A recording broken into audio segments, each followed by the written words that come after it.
मौलाना साहब जो YouTube channel ज़रूर subscribe कंदा। छा साईं औरत ईद जी नमाज़ घर में पढ़ी सघे थी या न? अच्छा, औरत जेकी आहे वो ईद जी नमाज़ घर में नथी पढ़ी सघे।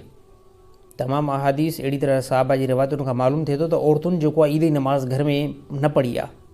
ऐं अहिड़ी तरह बाज़ औरतुनि त नबी सल्लल्लाहु अलैहि वसल्लम ॾाढो इहो उज़ुर पेश कयो, या रसूल अल्लाह, मर्द जेको असांखां वधी विया नेकिन में, छाजे करे हो ईद नमाज़ पढ़नि, अहिड़ी तरह जिहाद में हलनि, जुमनि जे अंदरि जेको आहे शरीक थियनि। असां यानी अहिड़ी नेकी जे अंदरि असां जेको आहे शामिलु नथा थी सघूं। त अल्लाह जे नबी फरमायो, तव्हां अल्लाह जे अहकाम जी पाबंदी कयो, मुड़ुसनि जी जेको आहे ताज़ीम यानी उनजी इज़त कयो, ऐं अहिड़ी तरह नमाज़ुनि खे पंहिंजे घर जे अंदरि पाबंदी सां पढ़ो, पंहिंजी औलाद जी जेको आहे ख़िदमत कयो।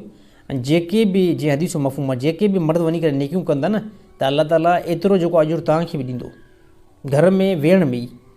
यानी तव्हां घर जे अंदरि पाबंदी सां पर्दो बि कयो, अहिड़ी तरह नमाज़ बि जेको आहे पढ़ो, ऐं औलाद जी तरबियत बि कयो, यानी उनखे पालियो बि सही।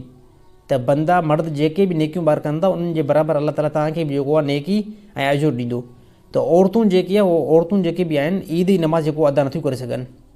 यानी साहबा जे ज़माने खां, नबी सल्लल्लाहु अलैहि वसल्लम ज़माने खां मालूम न थियो आहे त औरतुनि जेको आहे ईद जी नमाज़ पढ़ी आहे। हालांकि औरतुनि खे घर ताईं जेको आहे महदूद कयो वियो आहे। औरतूं घर ताईं महदूद हुजनि, पंहिंजे घर में अल्लाह जी बंदगी कनि, मुड़ुसनि जी फर्मा बरदारी कनि, औलाद जी बहितरीनु तरबियत कनि ऐं पर्दो कनि, त अल्लाह ताला तमामु नेकियूं औरतुनि खे बि एतिरियूं ॾींदो जेको मर्द ॿार वञी करे नेकी कनि था।